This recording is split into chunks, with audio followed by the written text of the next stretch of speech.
nihilism is really based on a lot of extrinsic beliefs, not intrinsic, but extrinsic, meaning that something out there is going to give us that meaning. So it's a weird play on words because people are extrinsically grounded, then intrinsically they experience no meaning in life.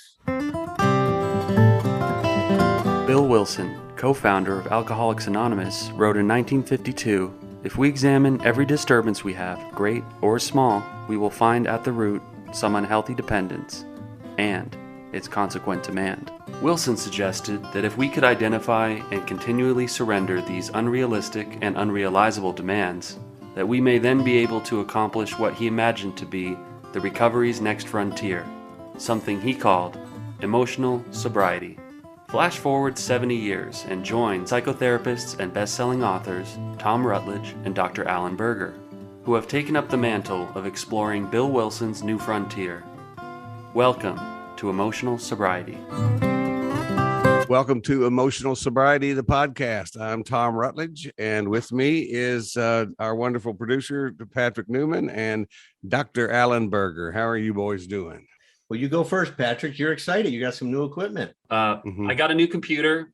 My other one was from like mid-2014, and I'm getting to the point now where when I have a new client with 4K footage or 6K footage, I literally cannot play it back in my older computer. This is a new dynamic because now technology is your antique computer, you mean? Right. And I'm holding on to the antique, but I got this new thing because I'm expecting to be doing a lot of work these next few years. And really, this is the kind of thing, because I in recovery, I've been a lot more frugal and discerning with where I put my money.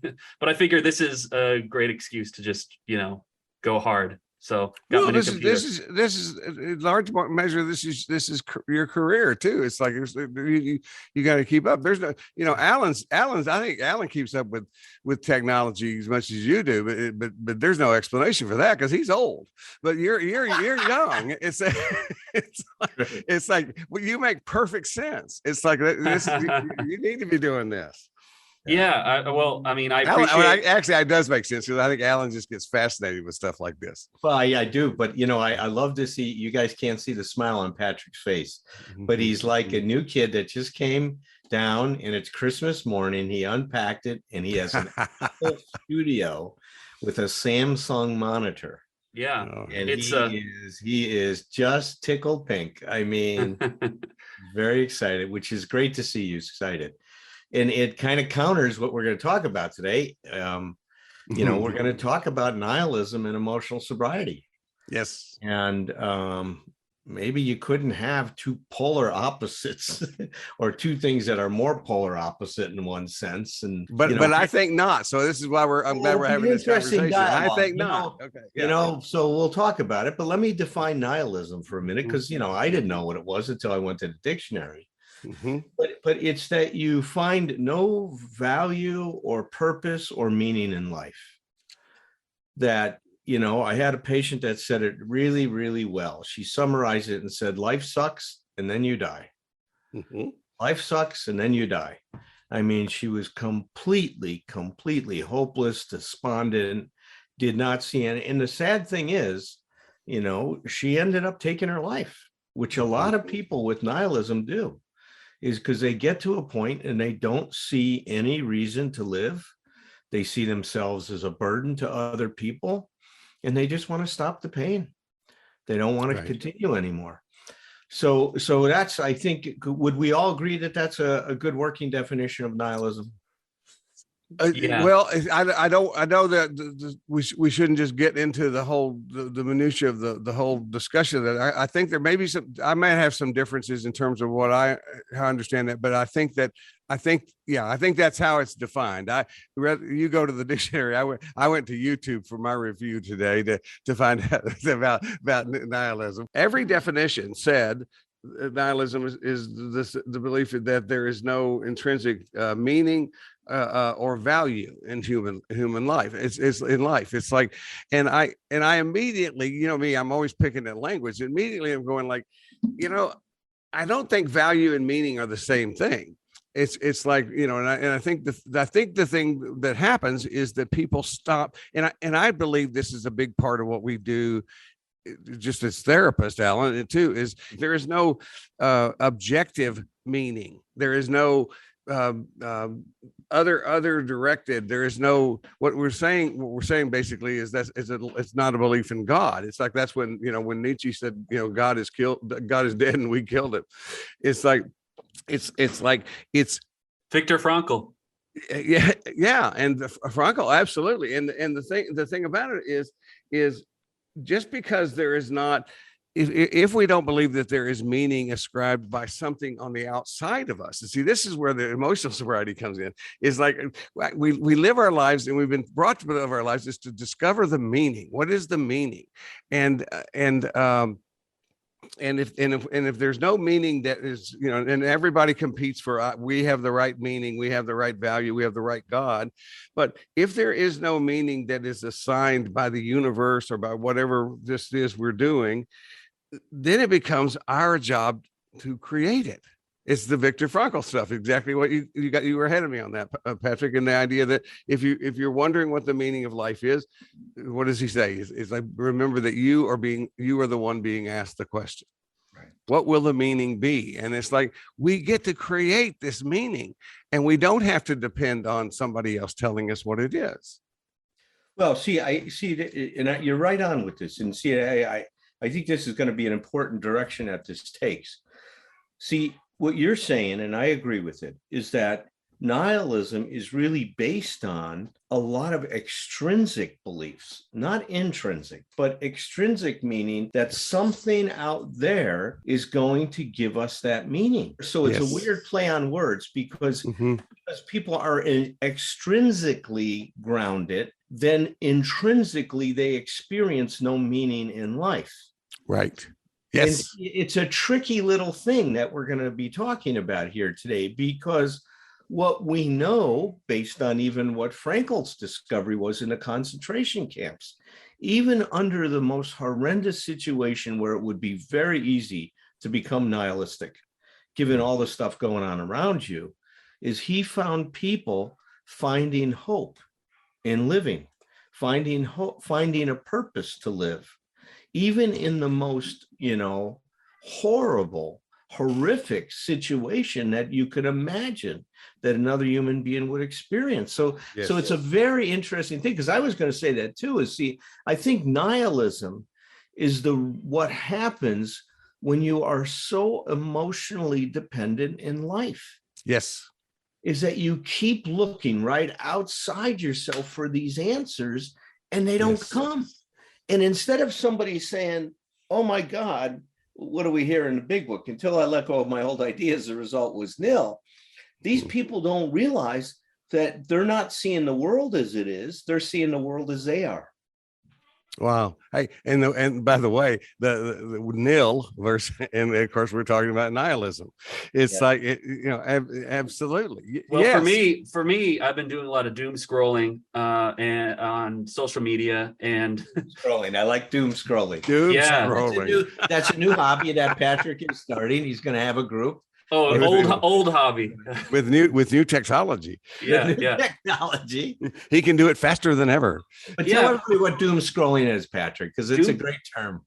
Doom scrolling, and it's a system that's been built by these tech companies and it incentivizes us to participate, where you literally open Twitter or you open Facebook and you literally just scroll down the column of anxiety, hate, sadness, sometimes some joy. You know, like my Twitter, I think I mostly just follow movie accounts because I'm a big movie guy, and those are generally pretty positive, you know, most of the time. But what the Frankl example is important because it's such an extreme example of how the external circumstance that he was faced with was just so annihilating that for him to be able to reach inside and find meaning, so that, like, no matter what crosswinds he was getting, he was still able to wrestle some kind of value and,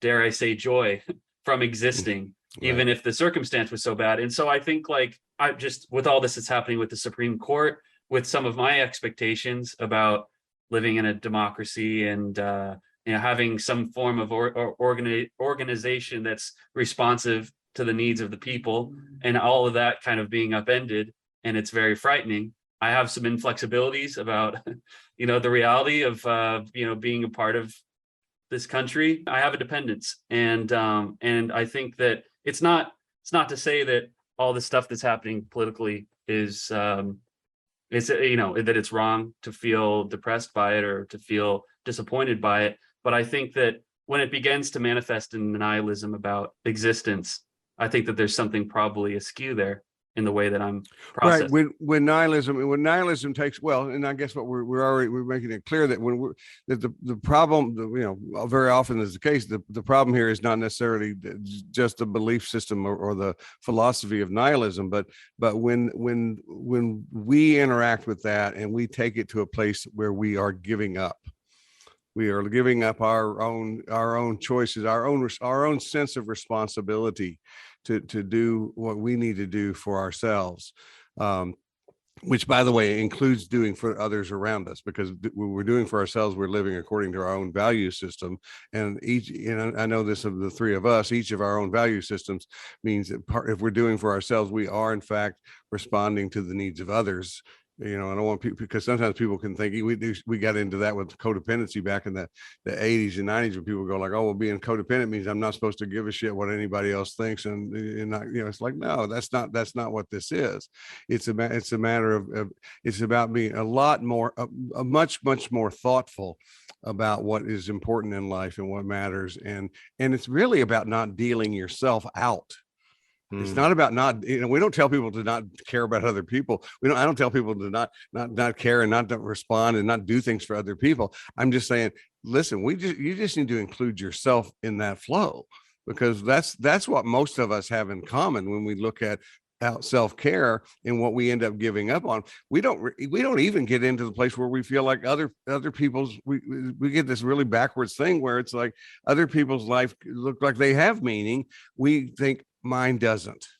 Yeah. We single ourselves out. That's why we call it negative arrogance. It's not the good kind of arrogance. It's the belief that we're special, but not in a good way. And if they think other people have it, like what this client of mine used to say, was they're all fooling themselves. They're all deluded.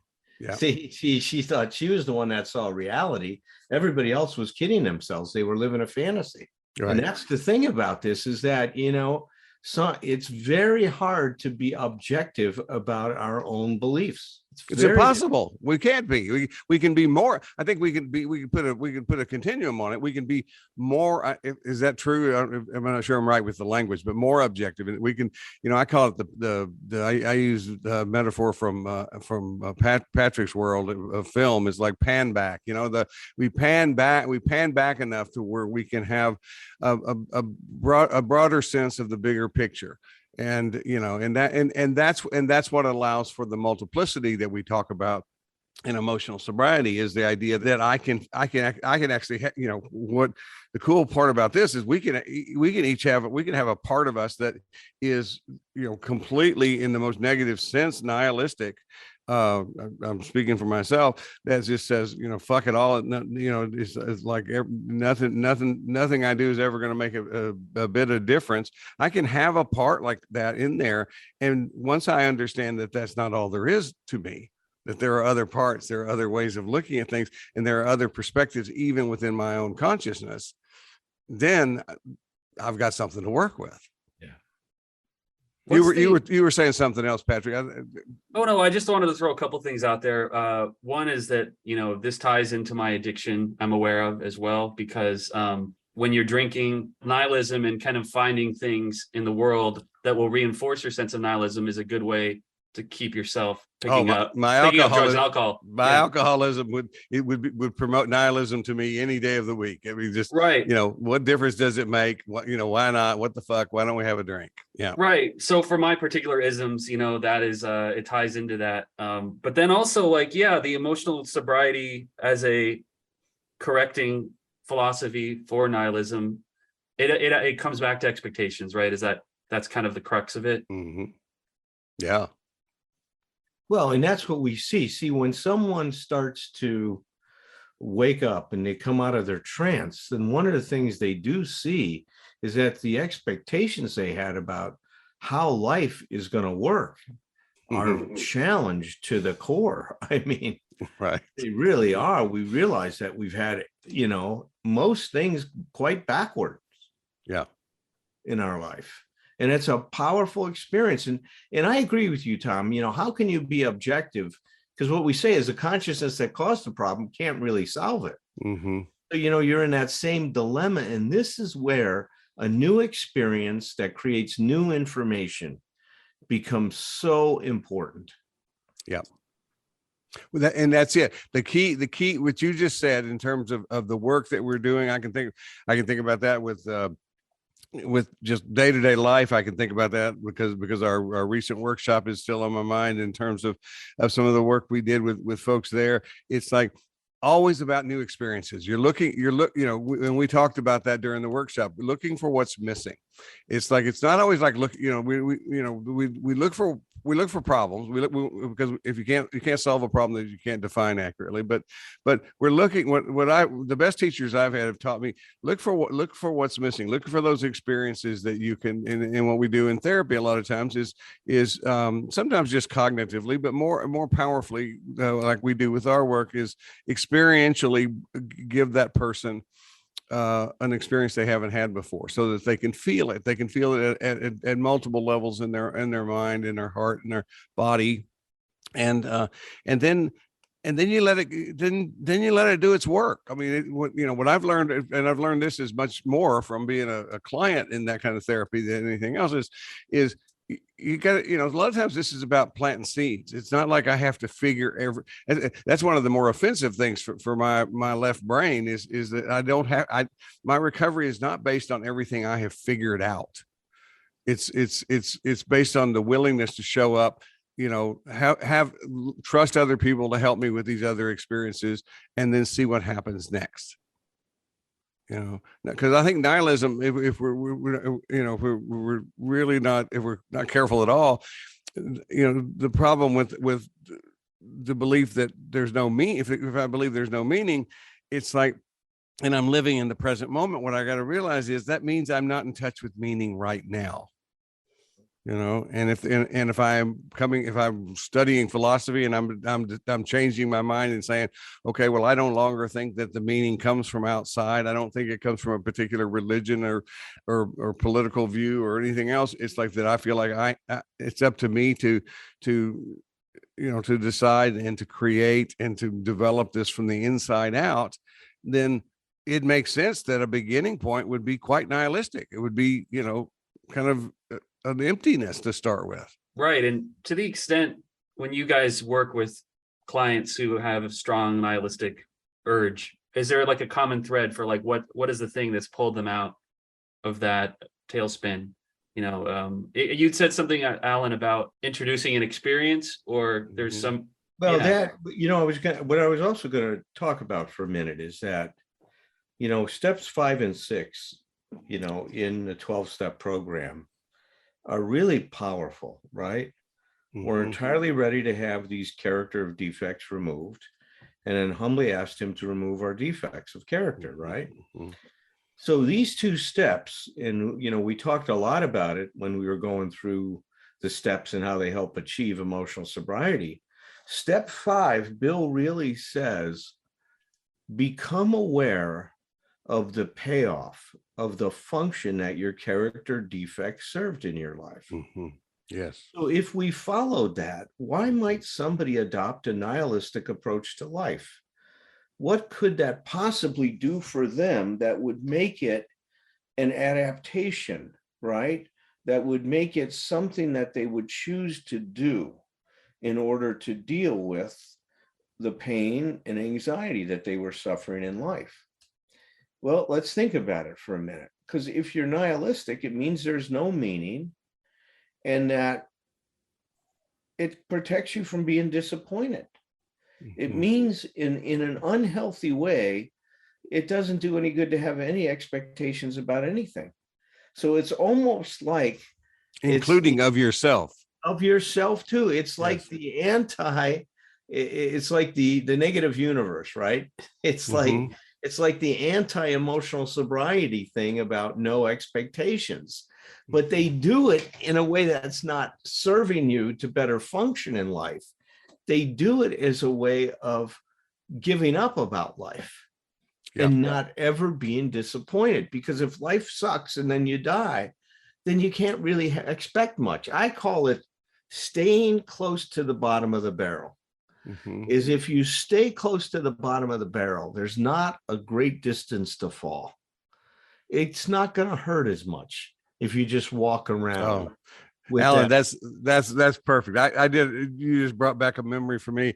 I did a workshop many years ago in which one of the exercises we did to begin with is we ask everybody to take a physical position, to represent their life to that point, and we limited everybody to one sentence to go with that physical position. And this one man did this, and it almost just destroyed me, man, because it was so much my father and it was so much me. When I saw it, I just started crying. It's like he just laid flat out on the floor and said, when it came his time to talk, he had perfect timing, the pause, and then he said, "From here, I don't have very far to fall." And it's like, man, I thought, fuck, I have tried to live my life so often from that place. Now I did not succeed because I kept having expectations. I kept falling and landing and that stuff. But that was the attempt to avoid responsibility. Oh, wow. Yes. So that's perfect. We low to the bottom, that's close to the bottom of the barrel. Absolutely. Those polarities between fear and faith, like that's something I'm still struggling with. Talking about. See, so if that, Karen Hunter called it the attitude of resignation. So she called nihilism resignation. That's the term that she preferred for it. That's the hardest individual to help turn things around with, because they don't want to care about anything. Right. They don't want to believe in anything. They don't want to have hopes. They don't want to have expectations. They don't want to get disappointed, because the disappointing experiences they've had have been so crushing and so catastrophic.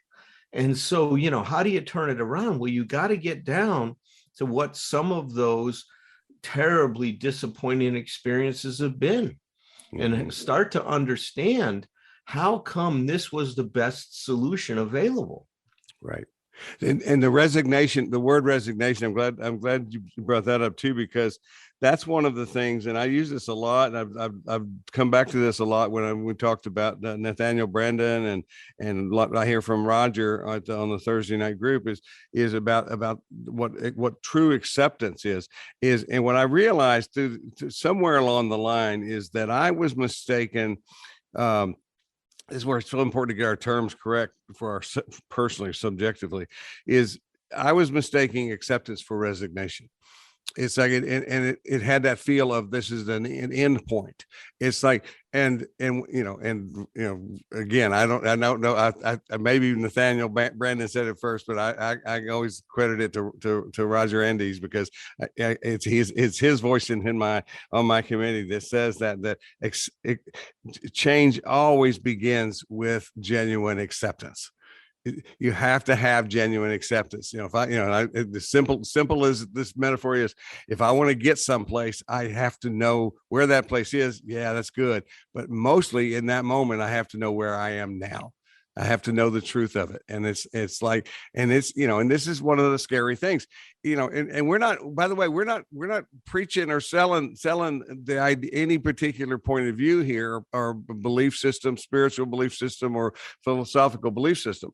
It's like, but I do want people to know when they do start to look more carefully. I've got a client going through that right now where she's done such a beautiful job with her behavioral recovery, and that she feels horrible right now, because all of that stuff is bubbling up. Everything that she has been avoiding is coming to the surface, and it's not polite. It doesn't get in single file. It just starts coming to the surface, and it's like, and the challenge of that is full acceptance of what that is, that is this really messy, messy collection of things that are going to need to be dealt with.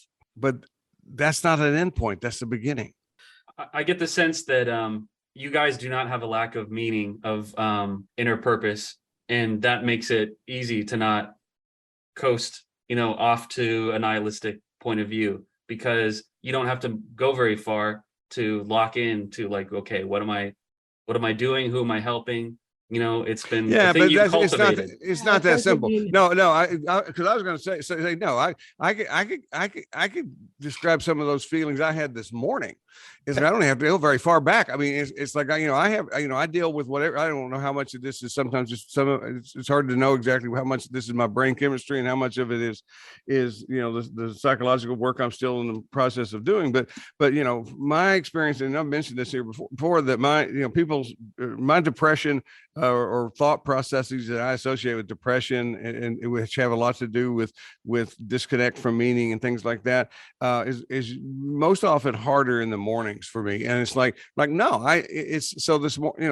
I don't have any trouble. I remember what I do for a living. I remember what we do. I remember our relationships. I know that I am loved and all this other stuff. But at a deeper level, there are times where I still absolutely experience that. It's funny. I asked you guys that question, and you guys both recoiled as if I caught you with the super soaker. This is why we need the video. We need the video because that probably is the best part of this to watch people where they respond. It's like, yeah, because I'm going like, no, this is. Well, I'll tell you this, Patrick. When my dad died when I was 11, that rocketed me into nihilism. Because I at that point in time, I just felt forsaken. Yep. I mean, I felt betrayed by God. I felt betrayed by my mother, my grandfather. Nobody ever asked me how I felt. Nobody in society. And I mean, in my social network, like the teachers, they all knew my father died. Do you think any one of them ever called me aside to talk to me about it? No, not one person.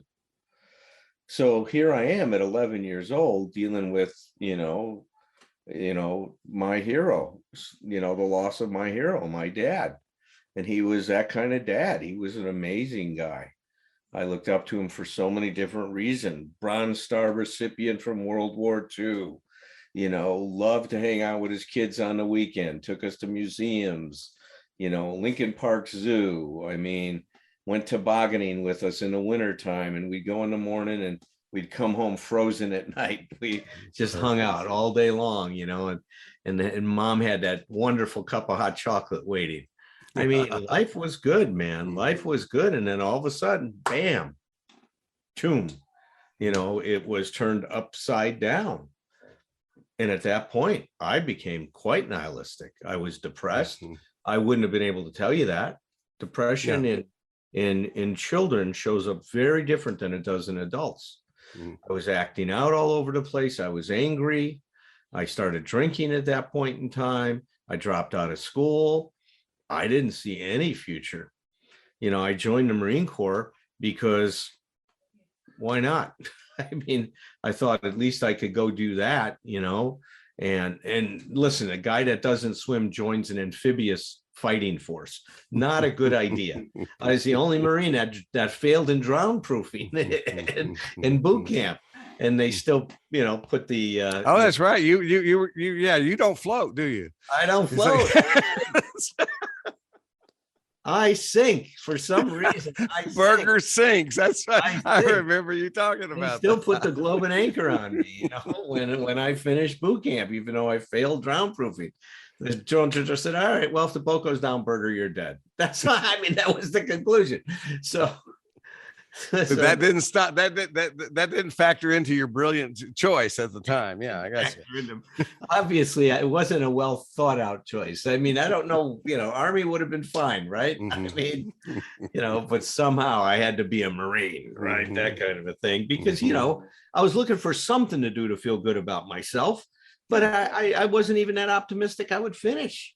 I mean, when I finished, I never felt like I finished. Even though I got the Globe and Anchor, I felt like I faked my way through this.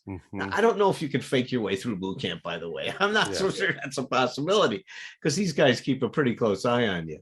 No, but that's a really good measure of for anybody who because people do that all the time. People who have accomplished amazing things when they have these mean, bully, should monsters in their heads.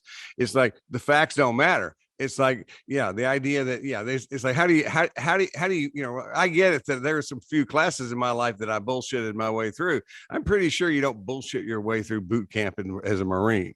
Don't do that. It's but see, I think now when I'm talking to you guys about it, I think it's 17 when I joined.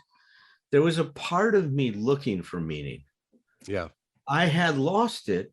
And through all that pain and stuff, there's a few times I dropped some acid, and it seemed like it showed me that there's a universe beyond the one that I was operating in, or at least a reality beyond the one I was operating in. Maybe that went into, challenging the nihilism in some unconscious way. Quite possible. So I think when I joined the Marine Corps, I was looking to do something that would give meaning in my life. And it eventually led that way, not because, because I ended up going into recovery because of the Marine Corps, because of coming back from Vietnam with a drug problem. I mean, all these other things happened. But I think that there was, and this is important. Tom said it a minute ago. We advocate all the time of thinking about, our personality consisting of, or our person consisting of a whole bunch of different parts, right? That theory that you're just one self doesn't make sense. We're multiple selves. And my nihilistic self really came to the foreground with that experience with my dad. Now, that's not all that I was. There was another part of me that was looking for meaning. My dad had found a lot of meaning in his life. Yeah. And I could see that he was a man that lived his life with meaning. So maybe there was a part of me that identified with him and said, maybe if he found it, I could too.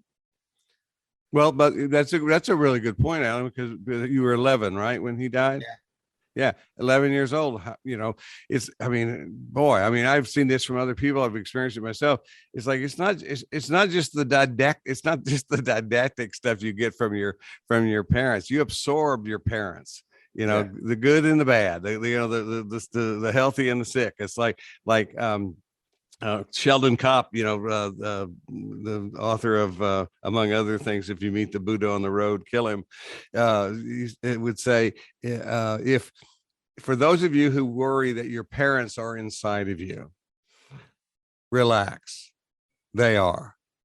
And it's like, and that's, so I just now occurred to me, I've heard you talk about your father so much, and now I talk about your seeking yourself, that part of you that continue to seek is, your dad, you had 11 years with your dad. You absorbed it. He whether he was identified as such, you didn't even know, you wouldn't be identifying it with our language today, but it's like he was on your committee. He was in there. Well, what you're talking about is you took actions to satisfy that yearning for meaning rather than actions to, right. So all I'm saying, a lot of that stuff at that point was unconscious. But if you've heard me talk about this stuff, that I totally believe that we have a very powerful force that keeps moving us towards our growth and development to actualize what's possible. Right? To move us towards wholeness.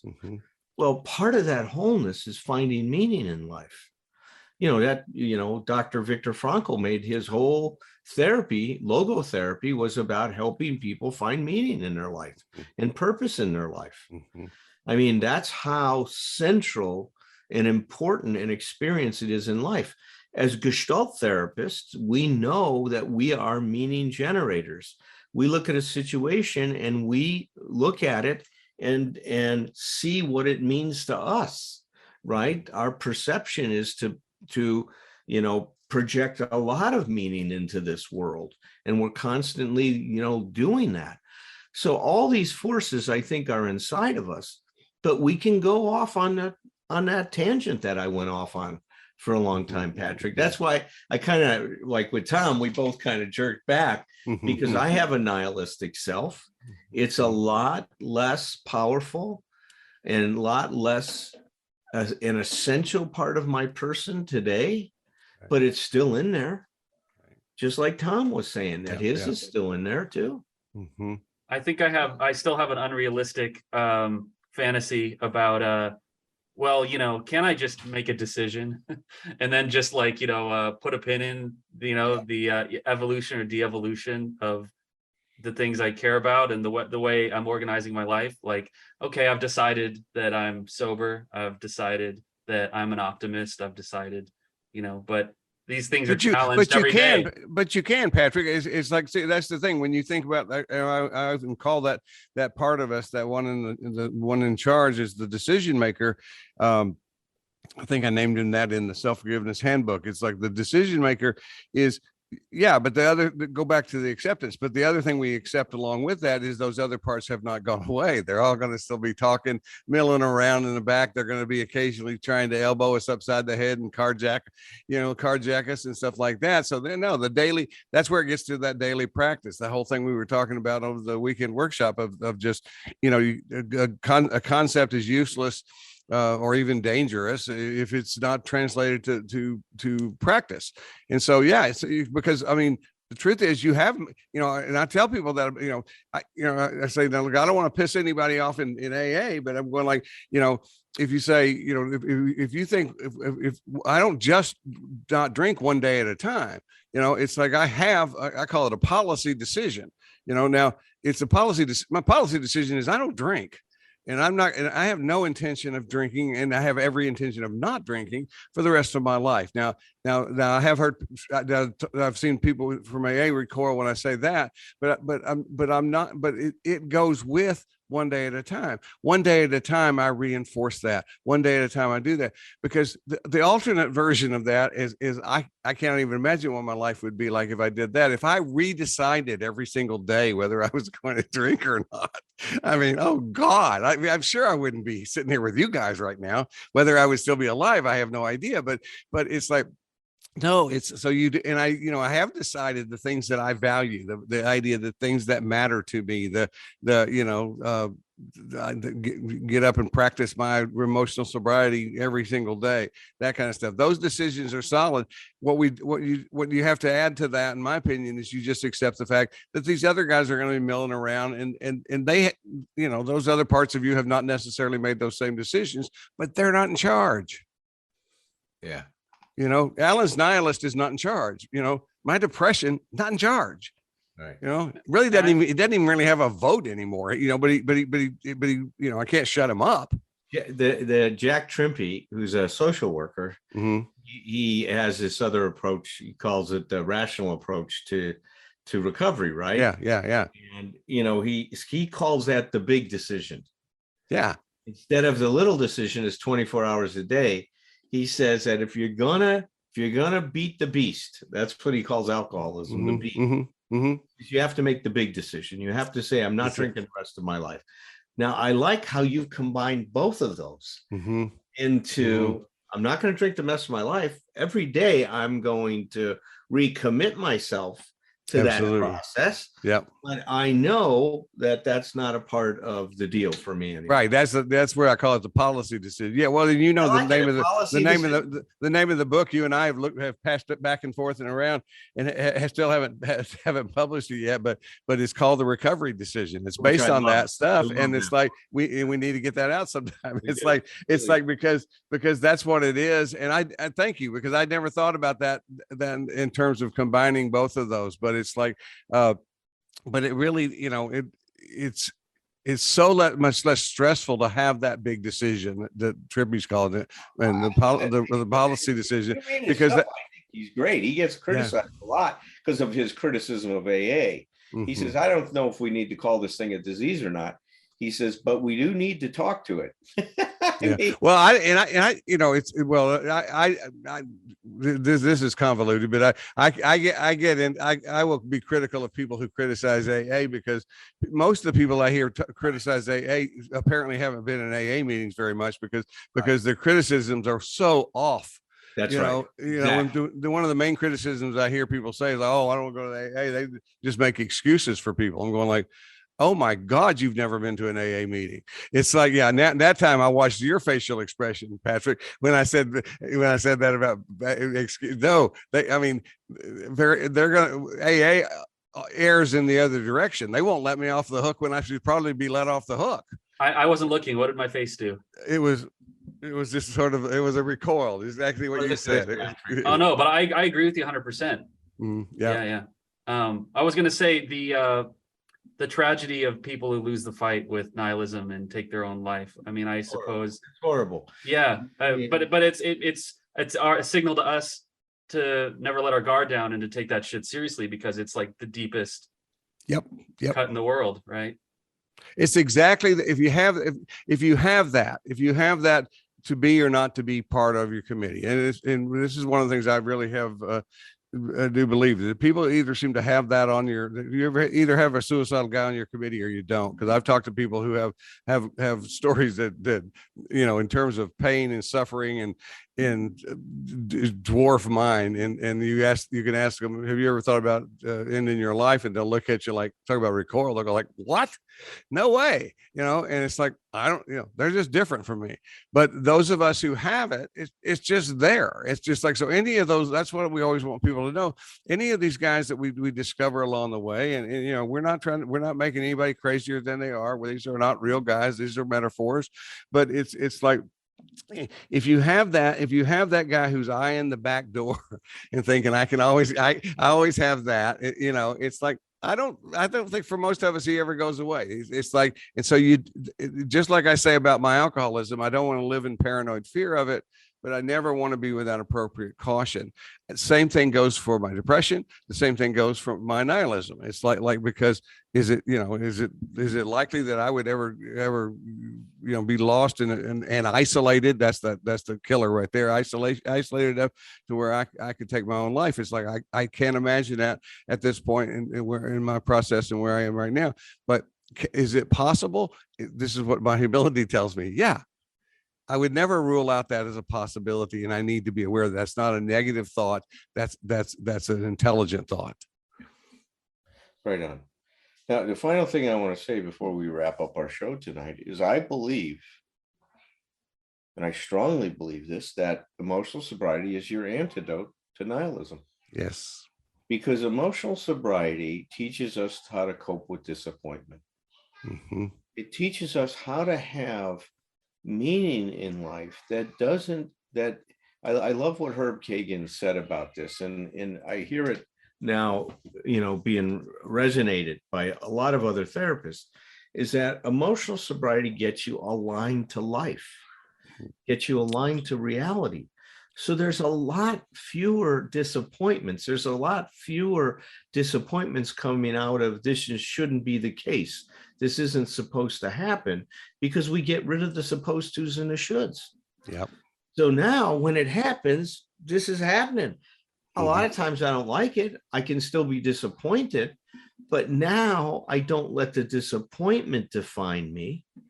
Yes. I let how I deal with it define me. And I've found now, if I have a good cry about it, if I talk about it like to Tom, I've gone through some disappointments in the last couple of years that he knows about, with well, I don't want to go into details right now about it all, but I turned to Tom and I talked to him about it, and I processed it with it. And I was disappointed, and out of that disappointment emerged an opportunity. But it was because I embraced the disappointment and dealt with it and got back to my center. What was important to me? What was my value? What did I want to do? What was I committed to? And it helped me find myself again, that disappointment. So, I just want to leave people with some hope. If you're out there struggling, like Tom was saying before, emotional sobriety is your antidote. If you start to practice some of the things that Bill recommended to us, that we've been elaborating on, I think that we've extended the discussion, I hope in some good ways, that you're going to find that you can make this life work in a very different way than you imagined. It's not going to look like it looked earlier on in life. Mine doesn't at all, Patrick. You know, it doesn't fulfill some of the expectations, ideas I had about where I'd be at, but I wouldn't change a thing about it. You know, the weekend we had together, you guys, that, you know, I get goosebumps thinking about it. That was golden to me. That's what I live for. Those experiences, those relationships, sharing time with you guys like that, sharing time like here. I mean, it was even so wonderful to do it live and have you guys around and hang out and spend that time together and laugh together and all the things we did, break food together. I mean, it's like we were family for a weekend. It was wonderful. We did the chicken bop too. You guys did the chicken bop with Cece. Well, me and Cece, we did the chicken bop again and again and again and again and again. And I loved Maddie's look on her face when you did that magic trick for her. That's what magic does. Kid really registers you. Oh my, how did he do that? What happened? Well, with that, I want to point out that the one where you had your hand on the card, you had the exact same face, by the way. Magic. I still have a kid inside me. That's true. That's a good thing. You want to be entertained. I love it. Well, good show again, you guys, and look forward to next week. Yeah, and I don't want to walk on the final point you made. Emotional sobriety is the antidote to nihilism, because what it does, it keeps us moving, keeps us going to the next thing. I love that. Well put. Wonderful. Until next week. Thanks so much, guys. Peace. Tend your life, tend your myth, cultivate your narrative with whomever you're with. Then with glass in hand and children on one knee, bring some stories, bring your stories back to me. It ain't a crime to be a human. Never be ashamed to be yourself. Rest assured that whatever you're doing will entertain me like nobody else. So here's to us, my old friends, until it's time to drink the wine and break the bread again. With glass in hand and children on one knee, bring some stories, bring your stories back to me.